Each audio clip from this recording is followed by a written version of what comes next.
And we're live. Welcome back to Live Guitar Repair. I'm Max. We got Ryan on the bench. How are you, Ryan? I'm doing swell. What do we have today? Well, I have half of a guitar. You have half of a guitar? Yeah, so this is half of a Fender Telecaster, and the other half is right here. But very common problem that happens in these dry months, as we are currently in February, and people are cranking their furnaces elsewhere, not here. Here it's warm. But what tends to happen is that the wood starts to shrink around these frets, because that's what wood does when it's dried up. But this metal doesn't shrink. So the ends of these frets will start poking out the side of the neck, and then when you run your hand across it, you cut yourself. And it's really not pleasant. AKA a cheese grater. Yep, turns into a skin grater. So I've already done the first side of this. And so there are a couple different spots that you need to look at for the fret. First, I'll go through kind of the tools that I'm using.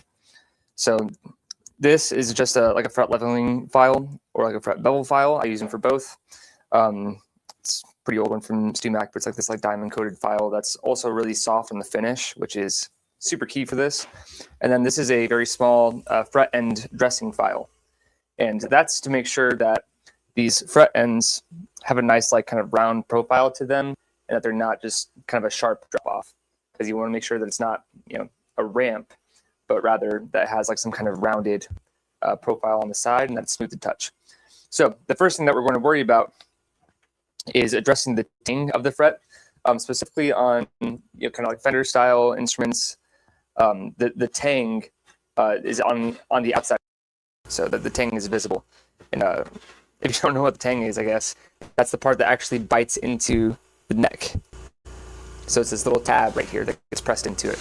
So I'm going to knock those back using this fret leveling file. But first I'm going to peel back some of the tape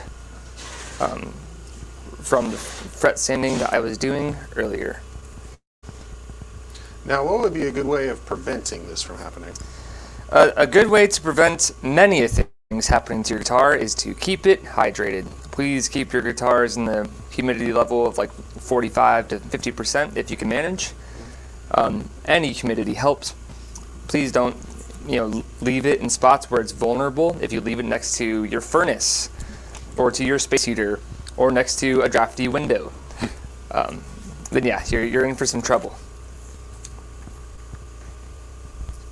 Especially in apartment spaces that are hard to keep climate controlled. The smaller the room, probably the better. Large old houses that are poorly insulated, probably also an issue. If your furnace is working overtime, then I would definitely try to keep some of your guitars away from that furnace and away from the elements.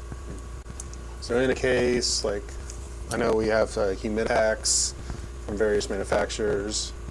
It'll definitely help keep this from happening.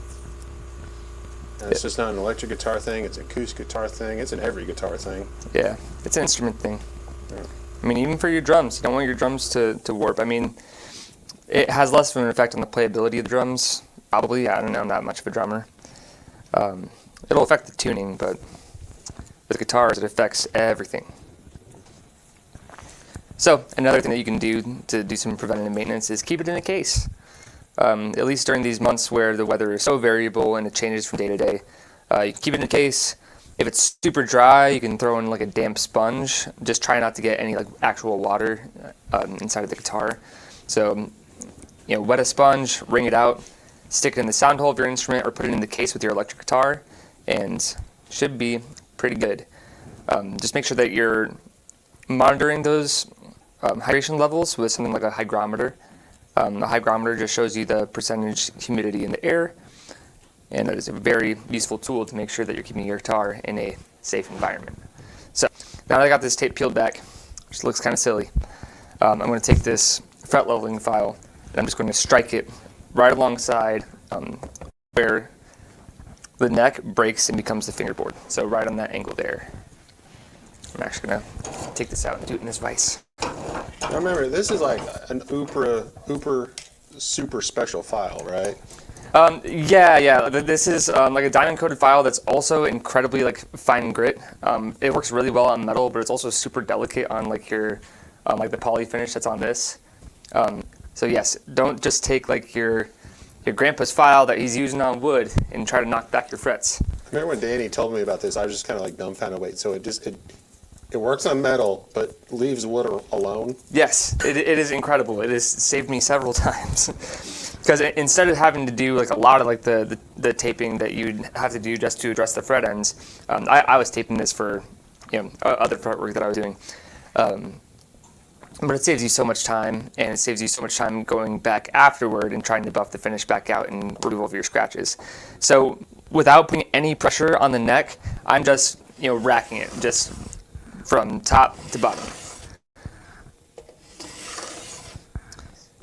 And already, just judging by some of the resistance and some of the sounds that it's making, I know where the problem spots are. It's also really easy to tell where the problem spots are because you can just take your finger, just run along the neck, find where the sharp points are. So I might highlight a specific area. Guitar companies really hate to do any fret past like the 15th fret. Because they're like, oh, like they're not going to play up there anyway. But when you do, you end up with a laceration. And you bleed out all over your guitar. It's not fun. Now, Max, have you ever bled from playing guitar? Yeah, I've happened. On a good old strap bridge from time to time. Yeah. Nothing dramatic. I remember I was talking to Josh LaFleur. I think that's his gimmick. I might be wrong. Oh, that's just his thing? He just does it on purpose? He's mentioned it's happened the last couple times. And I don't know if it's just from like getting used to his new guitar. Comment, or if you're listening, please comment or just walk back here and talk to us. But and also, if anyone has any questions for us, please leave it in the comment. Ryan, have you bled for your instrument? I have, unfortunately, but it's been mostly because of like poor nail maintenance, or because I also play classical guitar. So I've occasionally snagged the nail and ripped it off. That's been super awesome. Or if you're playing guitar with a hangnail and you're doing a lot of finger picking, it's easy for a string to just grip that hangnail and rip it off. Yeah, I think that might be my worst injury on a guitar. Is just my palm sitting on a Strat and just like hitting it a little too hard. That, or maybe like trying to be too much of a rock star and like spraining my ankle. But yeah, love the rock star moments where I'm like jumping off of things I'm really not supposed to. Yeah. I'm standing on top of a bar and it's not good for the health department. Health department doesn't like that. You done the stand on top of a bar? I have done the stand on top of a bar. Okay. This is not about guitar repair, but this is a pet peeve of mine. Is it like, oh, I have a wireless, so I'm just gonna run around the place? No, I didn't have a wireless. And like you had a wire? Yeah, I had a wired microphone. Oh. And he's like, yeah, get on top of the bar. I was like, that doesn't seem safe, but okay. I was told by the bartender, and I feel like when you're told by the bartender, you just do it. Well, I mean, you had a legal justification since an employee of the establishment told you to do it. My thing is like the guitarist gets the wireless thing and just like the gimmick of, oh, I'm gonna like go out in the crowd and like, oh, I've got a wireless, Yep. I remember at one bar I was sitting on the patio and some dude just opens the door to the patio and there's like, hey, what's up, guys? While playing a solo, and I'm just like, I'm sorry, I'm not about it for whatever reason. I'm sorry, I moved to actually get away from your band. No, I've definitely been guilty of doing the gimmick, but I since just stopped doing the wireless thing because I just get so paranoid about losing connection, the tone gets lost somewhere, and I've never been able to afford like a legitimate wireless system that wouldn't result in some loss of tone. Yeah, and also I don't get I'm gonna have a wireless and just stand right in front of my pedal board. Oh yeah, that doesn't make much sense either. You gotta move around the stage. You gotta be entertaining. You're entertainers. Like if you're gonna have a wireless, actually use it. And I don't know. I have thoughts, but I don't want to make anybody mad. So I'm just gonna shut up now. I was a little triggered there. I like to practice at home with my wireless system. Yeah, that really bothered me too. All right, so now that I've knocked down the fret tangs themselves on the outside, now I'm going to start working on the edge of the fret shelf. And I'm basically going to go back and bevel them. Because love Fender to death. You won't find a bigger Fender fan. I mean, you most likely will because I'm not a huge Fender fan. But there's a break on this fret called the bevel. And there are good bevels and there are bad bevels. This one's a bad bevel. Because it's really sharp around these edges. It's just like there's the fret top, and then it just breaks off, and slant straight down. And that's another kind of sharp fret, or sharp part of the fret that will just cause discomfort. This isn't really sharp enough to cause any damage, but it's still uncomfortable. So what I'm going to do is I'm going to knock back the bevel and give it a better angle. And so same kind of deal. I'm going to get it back in the vise, but this time at an angle where I'm hitting where the fret like drops from the shelf, from like the playable area of the fret, and I'm going to file it at an angle. So I'm just going to knock it down.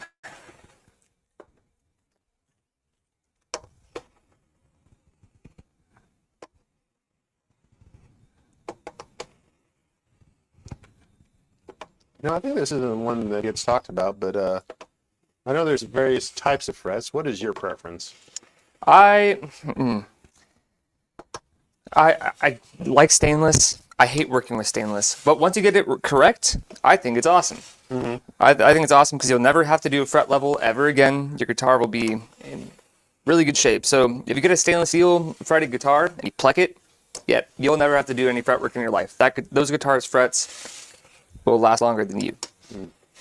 But actually, I was more just like skinny, jumbo. Oh, medium. size-wise, yeah. Size, because I know it's a big thing for people, and I couldn't tell you I know the difference so well. Yeah, I like jumbo because I don't like fine necks. It also depends on the neck material for me. If it's like a finished neck, then I really want jumbos because I want to get as far away from the lacquer as possible. Hate the feeling. But if it's rosewood, I don't mind playing like your standard, maybe skinny frets even. Like I could play like a 2mm fret if it has a rosewood board. I wouldn't mind too much. All right, so I knocked back the bevel, just kind of sight checking it. Just making sure I have like a shiny face on all of those, because I don't know if you can catch any of the light reflection in there, but kind of checking the light on the sides of the frets and just making sure that the bevel's pretty even, and I think it is. So now we're going to go back and we're going to round those out with this fret end dressing file, because now I basically exacerbated the issue, but in this case you have to make it worse before it gets better. I knocked back the angle of the bevel, but now I have to go back with this file and round out the edges so I can basically smooth it out, more similar to this other side that I've already done. So this, I'm going to use this little cork block, this little neck support, so I can get good access to the frets. Now this one you do have to be incredibly careful with because it's so easy for this to just kind of slide off and nick the fingerboard. Or if you're like coming in on like the side of a fret right here, it's easy to just basically grind out the wood from underneath the fret. So this one's a toughie and requires a little bit of practice, and I'm still getting it. So, AKA, if you don't feel comfortable, bring it into Palin Music. Bring it in. We'll do it for you. To me or Danny. I'll gladly do it. Mm-hmm. This fret end dressing, I think for us is like an $80 service, which isn't bad. As of February 11th, 2026. Yes, as of right now. Don't quote me on it, please. I've seen people who can fly through these and do them in like minutes. I'm not one of those people. No, better safe than sorry. And then an unintentional relic of it, you know? Yeah. Oh, it's Murphy's Lab, right? Yeah, this is a relic Ryan's guitar. lab. Yeah. Yep, I reliced it right here, right in front of you. So I'm starting at a pretty steep angle, so I'm starting like a little more than perpendicular with the guitar neck, and then kind of like across an angle that's not visible at all. I think I can. Yeah, that's gonna be better. So I'm basically coming in from a super steep angle to attack this opposite side. So I'm coming in from the opposite side to attack like the left side of the fret, and coming at a pretty steep angle. Like if the neck is here, I'm kind of coming in like right there, and then I'm working my way back up and around to kind of round out the edge of the fret. And once again, just kind of use the way that the light reflects off of the fret to see if you've rounded it out effectively. So you can see more like kind of a seamless transition between the playable part of the fret and the side of it.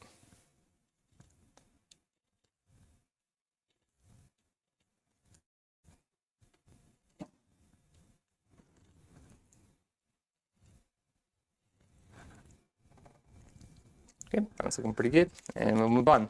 You have to do this all the way down the fretboard, so it's tedious process, but if you don't want to stab yourself while you're playing, I think it's worth it.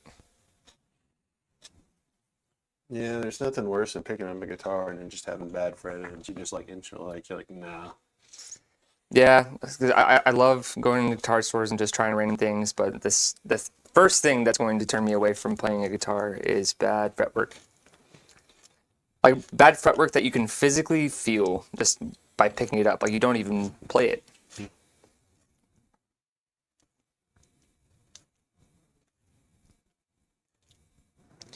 What series Fender was this? Is this like an American Pro or? No, this is a Mexican like 75th anniversary, I think. Okay. That would have been. I forget what series.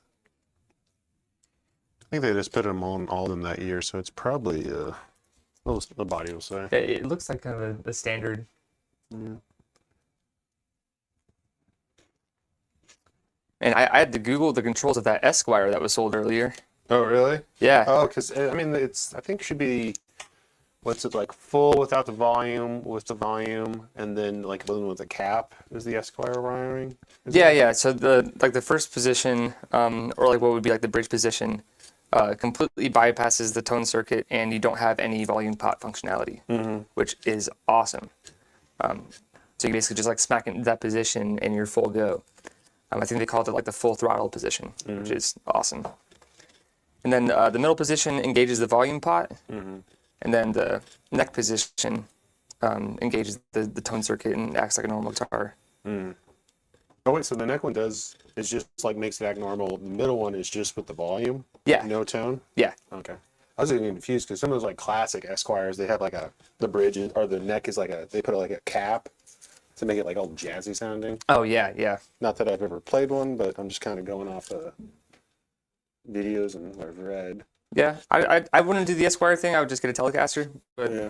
if I had infinite monies, then maybe I'd get one. Yeah. The vintage ones are very cool. Yeah. Yeah, and I think the one went out today is one we designed. I think it has like designed by Nate Wright written all over it. That's awesome. Yeah. Honestly. Sparkle Gold. But didn't it just have a humbucker? Nope, it just had like that standard like Telecaster single coil. But like reverse headstock. Oh yeah, the reverse headstock was awesome. Yeah, that feels like Nate. And it had like these locking tuners that I hadn't seen before. I noticed that too. It's Yeah. like, that was like a new one for Fender. Yeah, they look like vintage slotted tuners, but they're locking and they're awesome. Yeah. All you need is like a flathead. Oh yeah, like the biggest flathead you've ever seen. Like bigger than like the PRS core locking tuners. Yeah, that's what it kind of reminded me of. Yeah, I think it's like the same concept. Like it clamps down on the string from up top instead of from the bottom.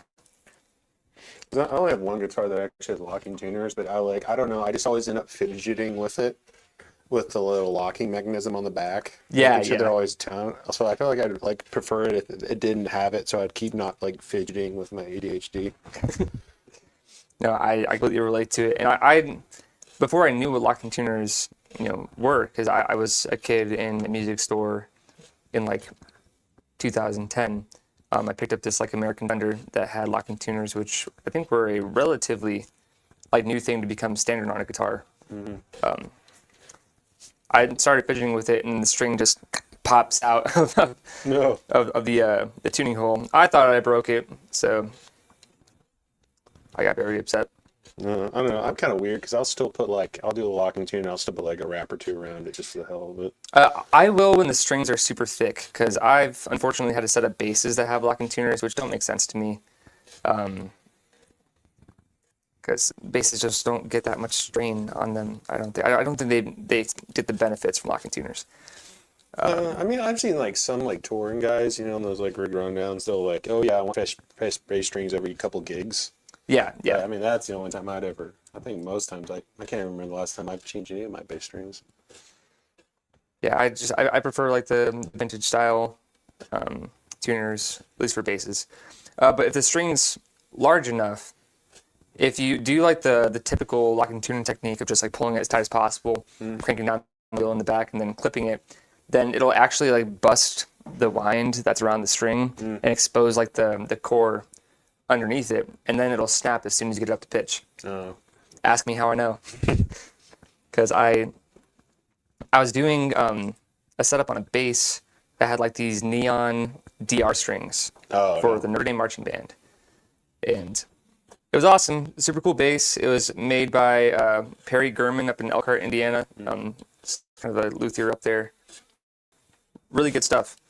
But when I was tightening up those strings, I think I went through like 3 E strings before I figured out what the problem was. It was in fact a user error. Are those like the glow-in-the-dark neon ones? Yeah, yeah. How are those? I've never played them. They don't feel bad, and they held up over time pretty well. Do they sound alright? They sounded okay. Okay. I played a few jazz gigs with those, and yeah, they sounded all right. I'm not a huge fan of there's like this new string that DR came out with last year, which I think has since been discontinued and pulled from the shelves. It was the Dragon Skin Plus. The packaging kind of looked like a condom. So that was the joke being thrown around. Yeah. But it didn't feel too great. I was expecting with the presentation of the packaging that it was going to feel a little more latexy, but it was not latexy. It was kind of sticky in an unpleasant way. And I talked to Mike about this too. Like, it just kind of felt chalky. Like if you ever like go to the gym, like use chalk on like a deadlift or something. Yeah, that's the way it felt. And that's not what I want on my guitar strings. Yeah, I've never been a big DR guy for whatever reason. I've tried. I remember I get gifted some and they were fine, but I just never ever went back to them for whatever reason. Yep, I've only used them as a gift. I once tried out an Epiphone SG Prophecy. Some of the most emo guitars you can get your hands on, and it had DR Black Beauties on there. Are those like all black strings? Yeah. Oh, good lord. And they're like, oh, like part of the unique benefit of these strings is that you know when to replace them because the coating will wear down, and then you'll be able to see the string underneath. But what they don't tell you is that the second the coating wears down, the string just immediately dies, and it starts just corroding, collecting a ton of crap. I remember on some ones I had, like, I mean, they lasted forever. But like, literally, it's like at certain points out of branding, like the wind broke free of itself. Yeah. So it was just eroding on the core. Yeah. I was like, that's the only ever strings I've ever had that have ever done that. Every single other else one is broken, or just acts like a normal string. All right, we are down to 2 frets, ladies and frets. gentlemen. Like I said before, if you have any questions, feel free to comment. We'll answer them to the best of your ability, or our ability. You know. And then after these last 2 frets, what else is done, or is that it? So like judging on what file you're using, you're gonna leave some marks behind. So you want to go back, you want to get those marks out. So I just take some like 800 or like 1,000 grit sandpaper, just swipe it along the side because that should pretty much buff it out. So I'll go through kind of the same process that I would for buffing frets after a level or something like that, but I'll just do it on the fret ends. But super satisfying part, you can just get all this tape out of here and just get this out of here. Is that your favorite part of the Plek? Is just taking all the tape off of it? Yeah, I like it. I don't tape necks a lot of the time for Plex unless they're like this. If they're like this, then I get to have a lot of fun. And I get to make a little tape ball. Yeah, because maple necks are finished on top, and if you let the Plek machine just kind of do its business, sometimes it can leave some marks. Or when you clean them up, the steel wool can tear up the... Yeah, for sure. Or can kind of like make it satin, so then you have to go back and buff it back out, and that's no fun. No one wants to do that. What I will do right now is I'm going to use basically lighter fluid to clean the neck, because right now it has a ton of metal shavings and kind of debris on it from filing on it. So I'll see if I can find a spot that has like some black residue. But it's just kind of stuff that's hard to get off of the wood. So I take this little spray bottle that I have of naphtha and a little rag.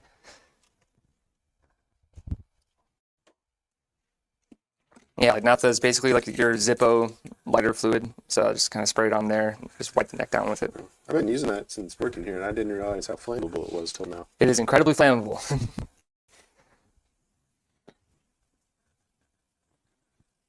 but I will say it does a good job of cleaning things. It does a great job cleaning things, and what I love is that it evaporates super quickly too, so it doesn't leave behind any junk. Right, and I gotta remember which side I did. That side looks good. This side does not. All right, so now I'm going to take this side. I'm going to grab some sandpaper over here real quick.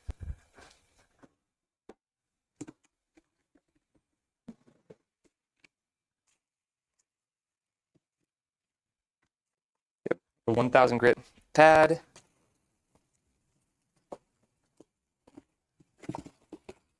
Then a 2000 grit pad. And this stuff is pretty safe to just kind of take alongside of the neck depending on what guitar you have. It is going to leave behind some skunk stripes, some little residue as you're working with it. But just kind of attack the side of the fret and that part that you filed on to try to take out all the tool markings that you left behind.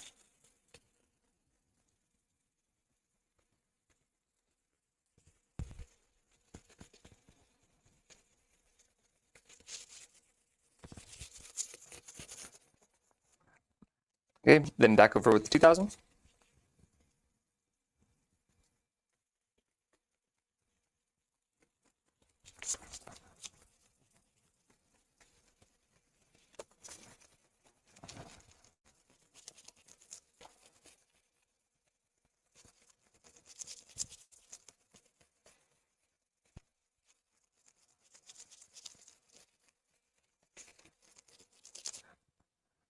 And there you have it. Now they're all shiny, and you're not going to cut yourself on this neck anymore. So a bit much more comfortable than what it was before. So like I said, I'm just going to go back over with some naphtha again, clean it back up. And on these finished necks, you don't want to use like oil or anything like that. It's just kind of useless. It'll make your neck like a slip and slide. So instead, you can just use kind of normal guitar polish, and I just kind of spray it directly on there. And wipe it on down. Specific cloth for each function. Yes, I label my microfiber cloths. At least I started doing it because I started getting super wasteful. I would start using like microfiber cloths that I had for a while for like soldering and various other activities that involve burning the hell out of these things. But yeah, now it's all shiny and good to go. And now it's time to put the neck back on the guitar. All right.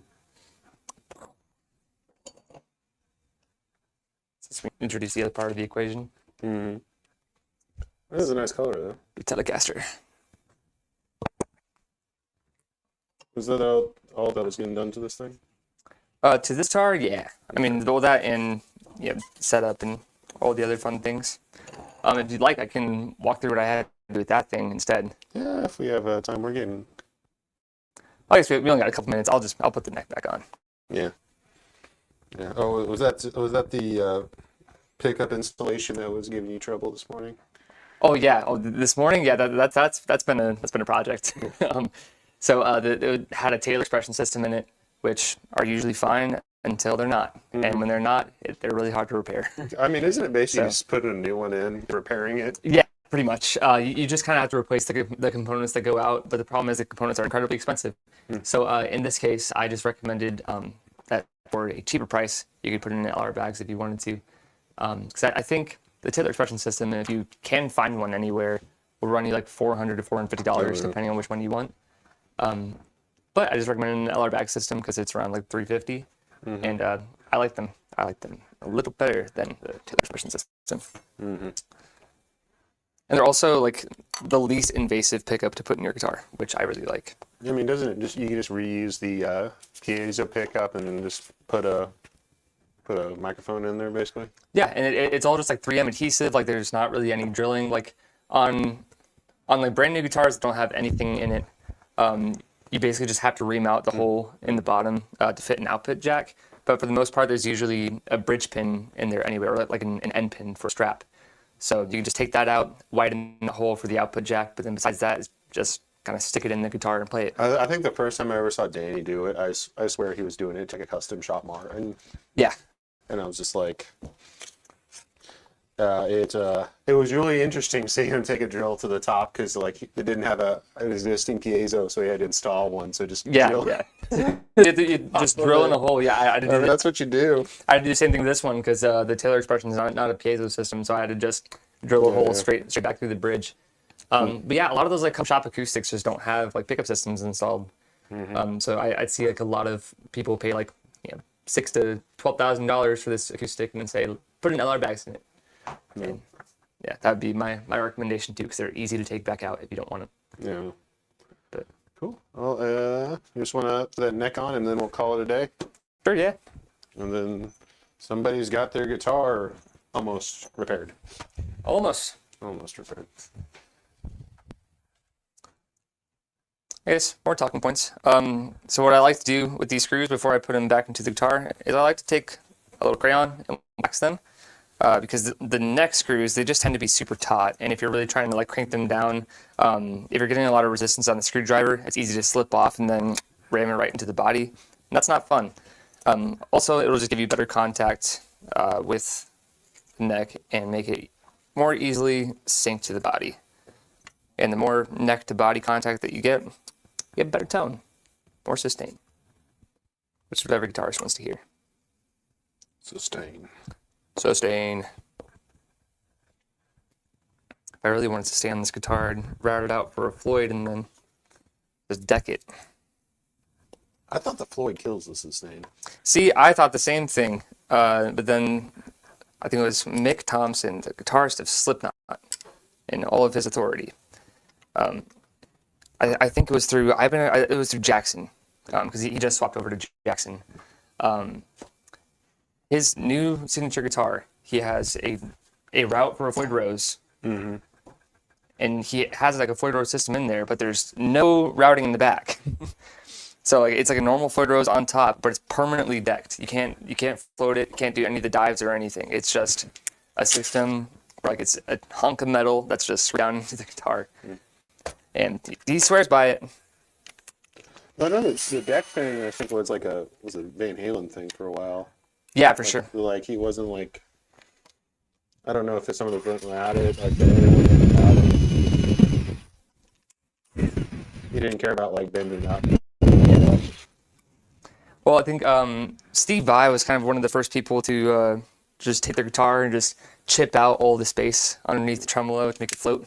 Because floating tremolos weren't really a thing for this time, I don't think. Well, I mean, just the early like Fender ones, but like Yeah, the ones that you could like set up to float. But besides that, I mean, you're also not like, I think at most you're gonna get up is like a step on like bending it up, whereas like a float, I think you go a bit more. You could do like a B-bender thing. Yeah. Well, that'd be fun. A B-bender Floyd. Yeah, that'd be super fun. We got a lot more resistance from this guitar than initially anticipated.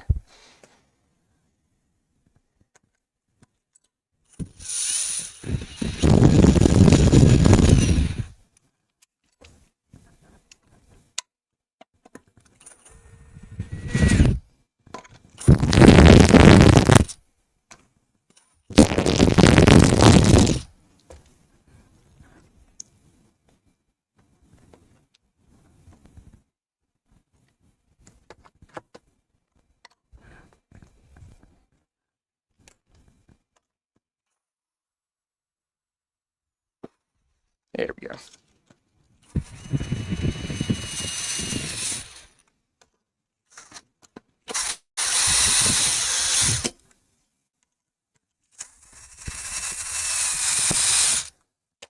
There you have it, ladies and gentlemen. All right. Telecaster. It's a Telecaster. Thank you, Ryan. It's a boy. I think it's time we close the show. Any final thoughts? Nope. Take care of your guitars. Hydrate them. All right, yeah. Keep them in a case. It's the word of the day. Keep them in the case. Properly humidify them. We'll catch you next time. Tomorrow, it is. I'm blanking on what the show. I think it's Nate and Mike tomorrow, and then on Friday it's all the chums on the couch. Catch you on the flip side. See ya.